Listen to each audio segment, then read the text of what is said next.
Hello students, आप देख रहे हैं काश्यप ट्यूटोरियल और मैं हूं प्रभाकर आचार्य। स्टूडेंट्स, मैं आपके साथ आज डिस्कस करूंगा संस्कृत पेपर जो कि इस 22 फरवरी को हुआ था उसके आंसर के बारे में। याद रखिए, ये सेट 4 है और प्रश्न पत्र कोड है 52 प्रश्न कोड नंबर है। उससे पहले सबसे पहले यहाँ पे देखिए क्या नोट में दिया है, तो हमें ये ध्यान देना चाहिए कि यहाँ पे लिखा है, पहला जो है नोट है इसमें, कृपया जांच कर लें कि इस प्रश्न पत्र में मुद्रित पृष्ठ 15 हैं, मतलब 15 पेज है इसमें, इस क्वेश्चन पेपर में। दूसरा है, प्रश्न पत्र में दाहिने हाथ की ओर दिए गए प्रश्न पत्र कोड को परीक्षार्थी उत्तर पुस्तिका के मुख्य पृष्ठ पर लिखे। जो ये प्रश्न सेट कोड है 54 और ये प्रश्न पत्र कोड है, उसको अवश्य लिखें। कृपया जांच कर लें कि इस प्रश्न पत्र में 18 प्रश्न है, टोटल इसमें 18 प्रश्न है। इसके बाद कृपया प्रश्न का उत्तर लिखना शुरू करने से पहले उत्तर पुस्तिका में यथास्थान पर प्रश्न का क्रमांक अवश्य लिखें। फिर इस प्रश्न पत्र को पढ़ने के लिए 15 मिनट का समय दिया गया है, मतलब 15 मिनट आपको जो टोटल टाइम है उसे 15 मिनट आपको एक्स्ट्रा दिया जाता है इसमें, ताकि आप प्रश्न को पढ़ें। प्रश्न पत्र का वितरण पूर्वाह्न मतलब 12 बजे से पहले 10:15 बजे किया जाएगा और ये 10:15 बजे से 10:30 बजे तक परीक्षार्थी केवल प्रश्न पत्र को पढ़ेंगे और इस अवधि के दौरान वे उत्तर पुस्तिका पर कोई उत्तर नहीं लिखेंगे। सिर्फ ये टाइम जो दिया गया होता है ये प्रश्न पत्र पढ़ने के लिए होता है, न कि उत्तर शुरू करने के लिए। इसके बाद में आप देख सकते हैं कि यहाँ पे संस्कृत अवधि मीन्स अवधि होरात्रयम मतलब 3 घंटे का है, टाइम अलाउड है 3 आवर्स और पूर्णांक है 80, अधिकतम अंक 80, ये सब है। और फिर हमें शुरुआत करना है। सामान्य निर्देशा अस्मिन् प्रश्नपत्रे 4 खंडाः सन्ति। इस प्रश्न पत्र में जो 4 खंड है, अस्मिन् प्रश्नपत्रे 18 अर्थात 18 प्रश्नाः सन्ति, 18 प्रश्न है। खंड का 1 प्रश्न संख्या 1, यहाँ पे पहला जो उसका नंबर 1 ही है, खंड क को 1 ही नंबर दिया गया है। खंड ख 3 प्रश्न है इसमें, जो कि 2 से शुरू होकर 4 तक होते हैं, 2, 3, 4, तो खंड ख में 3 प्रश्न आने वाले हैं। खंड ग इसमें 7 प्रश्न होंगे, प्रश्न संख्या 5 से लेके 11 तक, पंचतः एकादश पर्यंतम, तो 5 से लेके 11 तक होगा। खंड घ सप्त प्रश्न संख्या तो 12 से लेके 18 तक है, सो द्वादशतः अष्टादश पर्यंत, टोटल 18 प्रश्न है। पहला भाग में 1 नंबर दिया है प्रश्न को, दूसरे में 3 क्वेश्चन होंगे जो 2, 3, 4 होगा। फिर तीसरे खंड में गौ में आप देखिए कि वहाँ पे 7 प्रश्न है जो कि 5 से शुरू होकर 11 नंबर तक जाएगा। और खंड घ में 7 प्रश्न होंगे जो कि 12 से शुरू होकर 18 तक है। तो विशिष्ट निर्देशानुसारम प्रश्न समाधेय, जो इंस्ट्रक्शन दिया है विशिष्ट निर्देश के अनुसार प्रश्न को समाधान करने, प्रश्न के उत्तर लिखना चाहिए। उत्तर पुस्तिकायां लेखनात् पूर्वम सर्वप्रथम प्रश्न संख्या लेखनीय। उत्तर शुरू करने से पहले लिखना शुरू करने से पहले जो सर्वप्रथम प्रश्न संख्या लिखना अनिवार्य, लिखना ही चाहिए, अर्थात आपको अंक नहीं मिलेगा। और खंड क ये 10 अंक का है, 10 अंकाः, तो यहाँ पे 10 अंक के ये खंड का विभाग है। तो चलिए हम लोग प्रश्न उत्तर के बारे में डिस्कस करते हैं। खंड का अपठित अवबोधनम, दैट मीन्स अनसीन पैसेज, यहाँ पे 10 अंक हैं। अधोलिखितम गद्यांशं पठित्वा प्रदत्त प्रश्नानाम उत्तराणि संस्कृतेन लिखता, जो नीचे लिखे गए जो गद्यांश दिया है उसको पढ़ के और प्रश्न जो पूछे गए हैं उस बेस पे पूछे जाएंगे, उसके उत्तर लिखे। तो क्या है ये पैसेज? परोपकार अर्थात परेषाम उपकार अस्ति।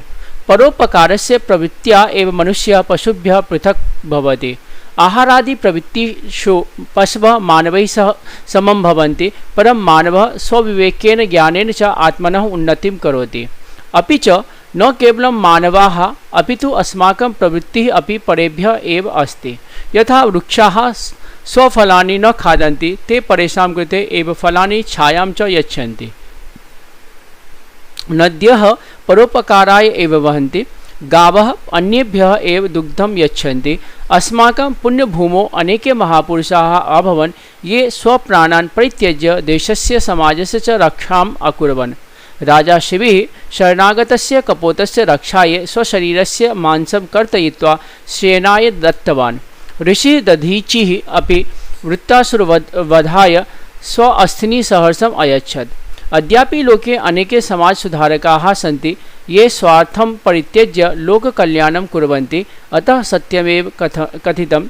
अष्टादशपुराणेषु व्यासस्य वचनद्वयं परोपकारः पुण्याय पापाय परपीडनम। तो सबसे पहले हमें यही काम करना होता है कि पैसेज हमें रीड करना है, और पैसेज में इंपॉर्टेंट वर्ड्स है जिससे प्रश्न बन सकता है, जो विशेषण हो सकता है, जो कर्ता या क्रिया है, उस पर हमें ध्यान देना है। तो चलिए हम शुरू करते प्रश्नोत्तर।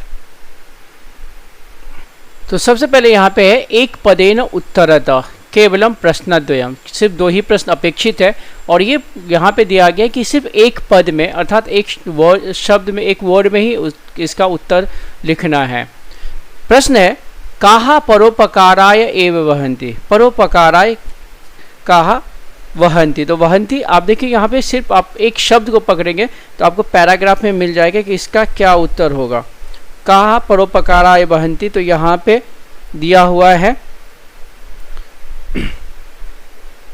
परोपकाराय वहन्ति, जो शब्द है यहाँ पे आप देखिए कि वहन्ति यहाँ पे दिया हुआ है, ये शब्द जो है वहन्ति का है, यहाँ पे वहन्ति है। तो यहाँ पे देखिए नद्यः, तो इसका उत्तर आप देख सकते हैं यहाँ पे लिखा है नद्यः परोपकाराय वहन्ति।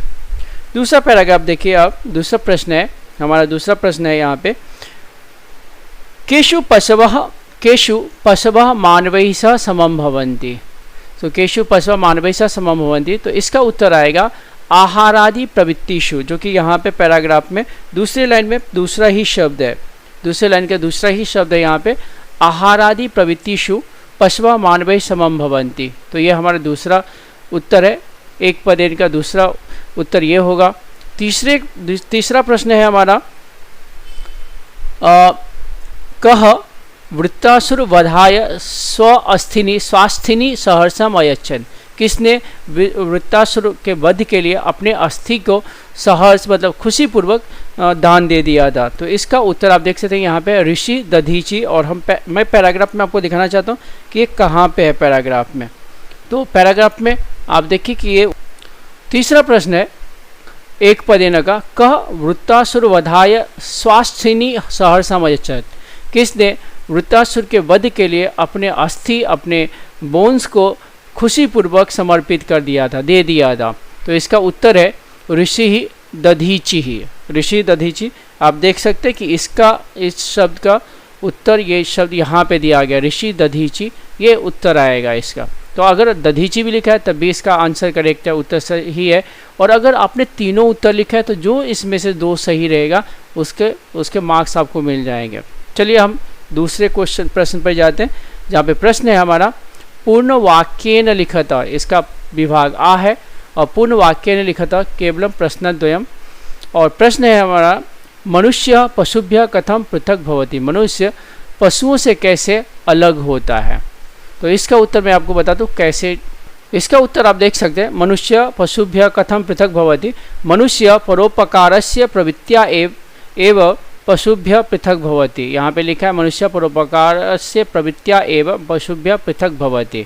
तो ये हमारा पहला जो है ना पूर्ण वाक्य न उत्तरता का आंसर है। दूसरा प्रश्न है राजा शिबिः शरणागतस्य कपोतस्य रक्षायै किं कृतवान्, राजा शिबिः शरणागतस्य कपोतस्य रक्षायै किं कृतवान्। तो इसका उत्तर आएगा, इसका उत्तर है राजा शिबिः शरणागतस्य कपोतस्य रक्षायै स्वशरीरस्य मांसं कर्तयित्वा सेनाय दत्तवान्। यहाँ पे आप देख सकते हैं मैंने यहाँ पे दोनों में जगह पे लिखा है राजा शिबिः शरणागतस्य कपोतस्य रक्षायै स्वशरीरस्य मांसं कर्तयित्वा सेनाय दत्तवान्। तो यह हमारा दूसरा प्रश्न है, और पैराग्राफ में आपको मैं दिखाया था कि कहाँ पे ये दिया हुआ है। इसका आंसर है राजा शिबिः शरणागतस्य कपोतस्य रक्षायै स्वशरीरस्य मांसम स्वशरीरस्य मांसम कर्तयित्वा सेनाय दत्तवान्, यहाँ पे दिया गया जो कि थर्ड लास्ट लाइन इस पैसेज का है। तो ये हमारा प्रश्न संख्या 2 है, इसका उत्तर ये है। तीसरा प्रश्न है हमारा पूर्णवाक्य नम मानवः केन आत्मनः उन्नतिं करोति, मानवः केन आत्मनः उन्नतिं करोति, और इसका उत्तर है मानवः स्वविवेकेन ज्ञानेन च आत्मनः उन्नतिं करोति। मैं आपको दिखाता हूँ कि आंसर यहाँ पे कहाँ है। तो इसका उत्तर आप देखिए, मानवः स्वविवेकेन ज्ञानेन च आत्मनः उन्नतिं करोति यहाँ पे दिया है। तो अगर प्रश्न का आप कुछ शब्द पकड़ लेंगे, खासकर क्रिया को पकड़ लेंगे, तो ये उत्तर आपको आसान हो जाता है ढूंढना कि पैसेज में कहाँ दिया गया है। तो ये हमारा था पूर्णवाक्येन उत्तरम लिखत। और प्रश्न संख्या ई, इसमें कहा गया है अस्य अनुच्छेदस्य कृते उपयुक्तम शीर्षकम संस्कृतेन लिखत। इस अनुच्छेद के लिए उपयुक्त शीर्षक देना, आपको टाइटल देना है। तो इसका शीर्षक क्या होना चाहिए, जो कि श्लोका में दिया हुआ है, परोपकारः पुण्याय। आप देख सकते हैं यहाँ पे परोपकारः पुण्याय, जो कि एक श्लोका का ही पार्ट है और मैंने वहाँ से उठाया। यहाँ पे देखिए परोपकारः पुण्याय पापाय परपीडनम, तो मैंने ये शब्द उठाया। तो उत्तर हमें वो इसका शीर्षक वही होना चाहिए जिसके बारे में ज़्यादा बात की गई है और जिसको समझाने की कोशिश कभी करता है या लेखक करता है। तो यहाँ पे परोपकारः पुण्याय, तो ये हमारा प्रश्न संख्या ई के उत्तर है, शीर्षक लिखने वाला। चलिए अब आते हैं यथा निर्देशम उत्तरतः, निर्देशानुसार इसका उत्तर लिखना है और इसका मैं आपको बताता हूँ कि क्या है। यथा निर्देशम प्रश्न है, पहला प्रश्न है यथा निर्देशम गावः अन्येभ्यः दुग्धम यच्छन्ति। यहाँ पे अपेक्षित है केवलम प्रश्नत्रयम, 3 ही प्रश्न के उत्तर अपेक्षित है और 3 मार्क का है। और प्रश्न पहला है गावः अन्येभ्यः एव दुग्धम यच्छन्ति अत्र किं कर्तृपदम। यहाँ पे कर्तृपद अर्थात कर्ता क्या है, सब्जेक्ट क्या है। तो यहाँ पे पहला शब्द है गावः, जो कि मैंने मार्क भी किया है। तो यहाँ पे आपको आंसर लिखना है गावः और सेपरेटली आपको आंसर लिखना है, जैसे मैंने यहाँ पे लिखा भी, आप देख सकते कि मैंने यहाँ पे आंसर लिखा है गावः, एक करके गावः लिखा है।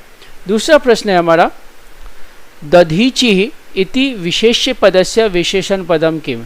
दधीचि शब्द जो कि एक विशेष्य है, नाउन है, इसका विशेषण पद क्या है। तो इसमें ऑप्शन आएगा ऋषि ही।